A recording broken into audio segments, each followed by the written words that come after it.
Kejaksaan Agung akhirnya menahan mantan Kepala Badan Gizi Nasional BGN, Dadan Hindayana, usai ditetapkan sebagai tersangka kasus korupsi penyimpangan tata kelola program makan bergizi gratis.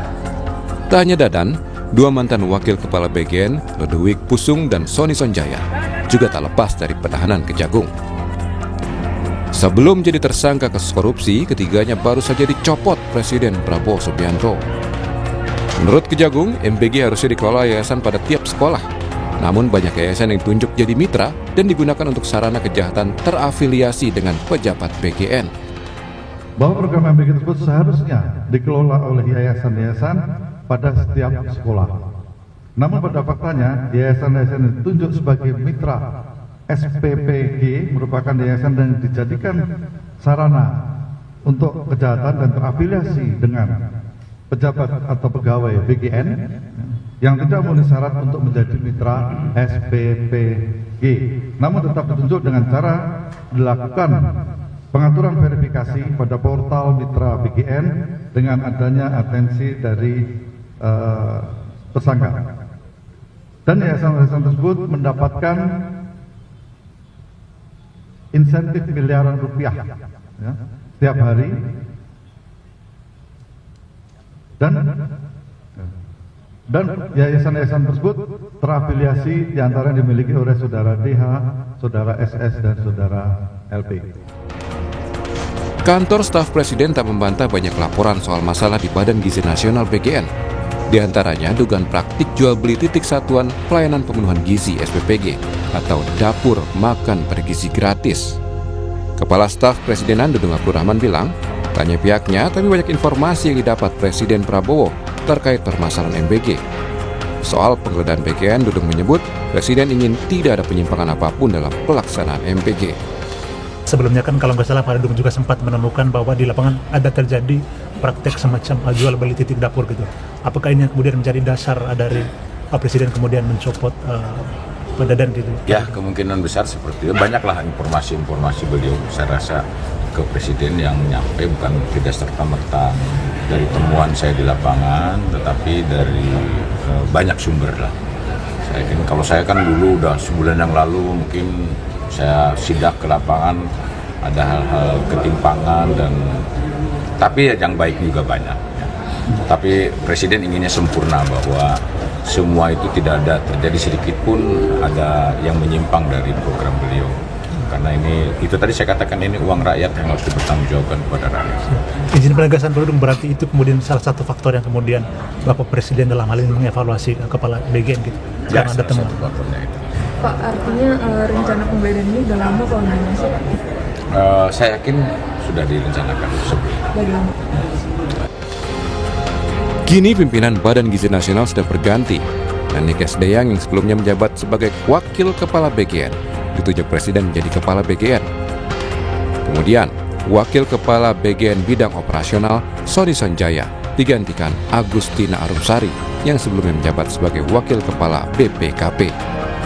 Wakil kepala BGN bidang pengembangan organisasi dan hubungan kelembagaan Ludwig Pusung digantikan Majen Trenggondo, seorang perwira tinggi TNI Angkatan Darat yang sebelum menjabat sebagai Wakil Direktur Utama PT Agrinas Pangan Nusantara. Usai terungkapnya korupsi ex-kepala BGN Dadan Hindayana dan dua mantan wakilnya, Istana meminta pimpinan BGN yang memperbaiki tata kelola serta meningkatkan koordinasi antar lembaga dalam pelaksanaan program MBG. Tim Liputan Kompas TV.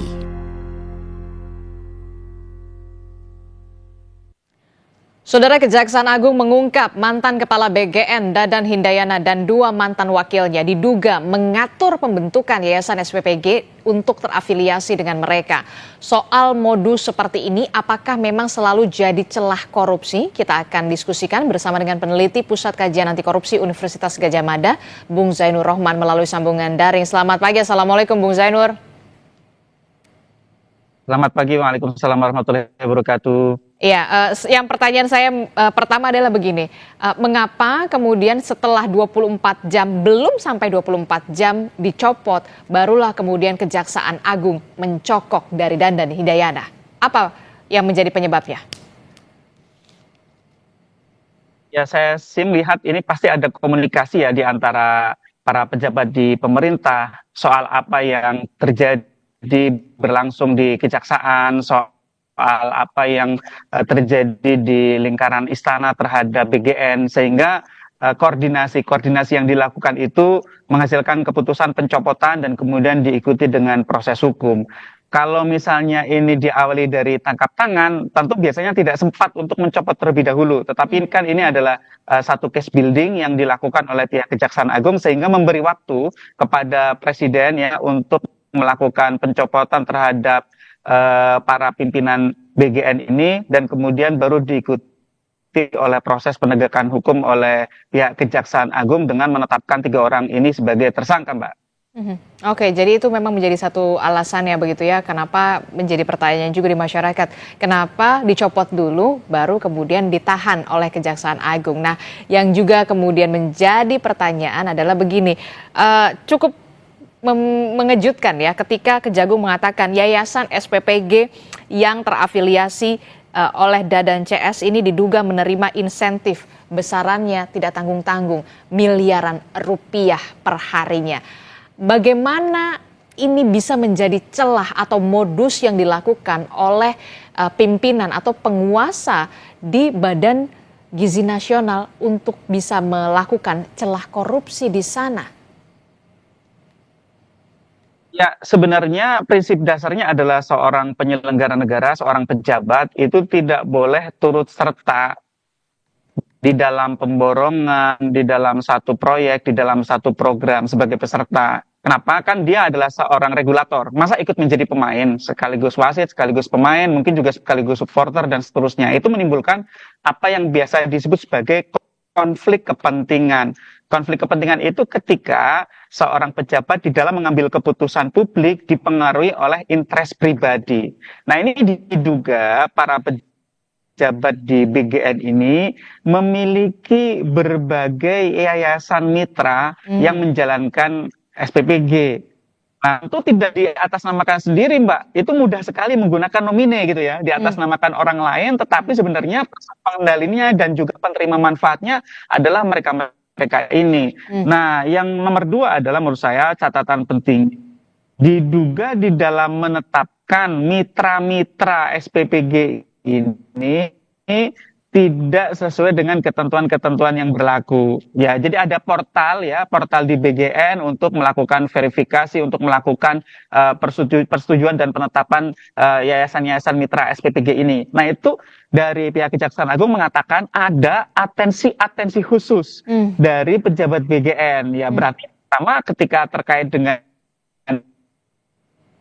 yayasan-yayasan yang terafiliasi, tidak menutup kemungkinan yang terkait dengan yayasan-yayasan mitra kolega-kolega mereka, jejaring mereka yang mereka mayoritas adalah para politisi, bisa jadi itu juga yang menjadi bagian dari masalah. Sehingga kan kemudian Kejaksaan Agung mengatakan ada permainan di dalam portal BGN untuk verifikasi mitra-mitra SPPG tersebut, Mbak. Oke. Nah, ini juga menjadi pertanyaan saya selanjutnya. Apa yang membuat para mantan pemimpin BGN ini begitu percaya diri dengan adanya dengan bisa melakukan modus-modus semacam ini tidak akan terendus, walaupun kita tahu di paket sebelumnya sudah mengatakan, Pak Dudung mengatakan bahwa sudah menerima laporan-laporan soal BGN. Percaya apa yang bisa membuat pimpinan atau mantan pimpinan BGN ini begitu sekali percaya diri untuk bisa melakukan celah-celah korupsi ini? Yang pertama saya lihat ini adalah program strategis nasional andalan Presiden Prabowo. Ini mungkin mereka merasa diri sebagai orangnya presiden, tidak akan tersentuh, akan diberikan perlindungan, sehingga kemudian tanpa ada tata kelola yang baik di BGN, ya mereka melakukan berbagai kebijakan-kebijakan yang melampaui batas. Ternyata karena mungkin sudah keterlaluan, ya diproses hukum juga oleh Kejaksaan Agung. Nah, ini harus menjadi pelajaran juga untuk semua pejabat. Jangan sok merasa sedang berada di lingkaran kekuasaan. Ya, bahkan ketika masih berada satu perahu dengan yang berkuasa pun, Anda bisa di proses hukum kalau melakukan perbuatan pidana, apalagi nanti kalau kekuasaan sudah berganti. Kalau kekuasaan sudah berganti dan belum memasuki masa daluarsa, Anda bisa lihat penegak hukum di periode jabat negara, Mbak. Oke, Bung Zainur Rohman. Aduh, sayang sekali tampaknya komunikasi kita sedikit terganggu sinyal yang tidak stabil. Bung Zainur Rohman bisa mendengar suara Adisti di studio kembali? Bisa Mbak Adisti dengan jelas, Mbak. Oke, jadi tidak ada satupun begitu ya yang untouchable begitu, apalagi ini merupakan program prioritas dari Presiden Prabowo Subianto yang seharusnya bisa dilakukan atau dikerjakan secara betul-betul serius dan juga amanah, karena ini uang rakyat dan akan kembali lagi kepada rakyat. Nah, kalau kita lihat Bung Zainur Rohman, Pukat UGM juga kan kalau tidak salah ya, pernah menuntut dalam tanda kutip evaluasi tata kelola anggaran terkait dengan MBG. Nah, bisa diuraikan kembali sebenarnya titik-titik mana saja yang kemudian berpotensi bocor dan bisa diusut dalam dugaan korupsi ini? Tentu yang pertama itu di level kebijakannya di BGN ya. BGN ini adalah sebuah lembaga baru, masih bayi seumur jagung, diberikan tugas melakukan pengelolaan anggaran 268 triliun rupiah, hampir 10% APBN. Apa iya lembaga baru ini siap? Kalau menurut kajian berbagai pihak, termasuk yang dilakukan terakhir oleh KPK menggunakan Corruption Risk Assessment, BGN tidak siap untuk mengelola. Kenapa? Karena BGN belum sebagai sebagai sistem dengan berbagai regulasi, tata kelola yang dapat mencegah terjadinya korupsi. Sehingga ini kejadian dipersoalkan oleh kejaksaan di dalam proyek pengadaan barang dan jasa, misalnya untuk motor listrik ya, itu ada kemudian ada tablet, ada televisi, ada sepatu, kaos kaki dan seterusnya ya.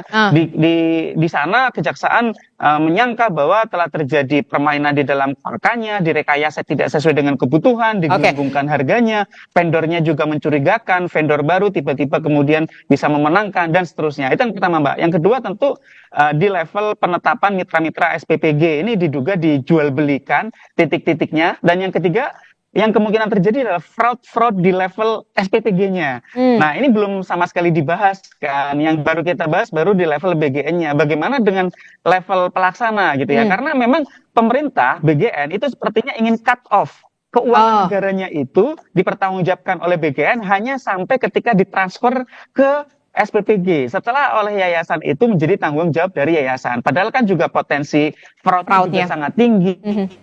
Makanan, underspec, ya, kemudian ada banyak jadi gitu Mbak Adisti. Oke, nah ini yang kemudian itu artinya yang menjadi catatan dari Bung Zainur Rohman, jangan sampai kemudian ini hanya berhenti di 3 mantan pemimpin dari BGN saja. Ada dugaan markup anggaran yang juga disinggung Kejagung soal pengadaan ribuan motor listrik, kemudian juga ada ribuan juga pasang sepatu. Nah, termasuk juga tadi Anda sebutkan soal tidak hanya ini berhenti di level mitra SPPG, tapi kemudian pengadaan di bawahnya juga mestinya harus benar-benar dibersihkan dalam tanda kutip. Nah, dari poin-poin tersebut, 3 poin krusial yang harus menjadi atensi Kejaksaan Agung dalam proses penyidikan ini, kalau dari Bung Zainur Rohman ini seperti apa? Termasuk juga ke depannya di bawah kepemimpinan dari Nani Sdeyang. Singkat saja. Yang pertama, bekerja samalah dengan PPATK untuk melakukan penelusuran aliran dana. Yang kedua, BGN hentikan sementara segala macam bentuk pengadaan non-pangan. Jangan adakan itu untuk motor listrik, barang-barang yang tidak perlu, seperti itu ya. Yang ketiga adalah bagaimana caranya penetapan mitra dari SPPG tersebut harus dilakukan dengan fair. Jangan ada titip-titipan dari pejabat, jangan ada permainan jual beli titik. Nah, sehingga ini yang paling dibutuhkan dari semua itu adalah transparansi. Buka daftar mitranya, buka beneficial ownership-nya, buka anggaran-anggaran yang digunakan di BGN di dalam program MBG ini. Sehingga harapannya ini tidak sekadar untuk penegakan hukum, tetapi juga sekaligus momentum untuk memperbaiki sistem. Karena memang sistem di MBG ini sangat prematur, ya, tidak cukup untuk mencegah terjadinya bentuk-bentuk pelanggaran, dan ini sudah terlihat ketika kemudian 3 orang pimpinan utamanya ditetapkan sebagai tersangka oleh Kejaksaan Agung. Mbak Adisti. Oke, ini menjadi momentum untuk bisa membenahi MBG termasuk juga tata kelola di sana begitu ya, karena kita tahu uang ini yang digulirkan di Badan Gizi Nasional bukan uang yang sedikit, ini adalah uang rakyat dan dari rakyat untuk rakyat. Terima kasih peneliti Pusat Kajian Anti Korupsi Universitas Gadjah Mada, Bung Zainur Rohman telah bergabung bersama kami. Sehat selalu. Assalamualaikum, selamat pagi.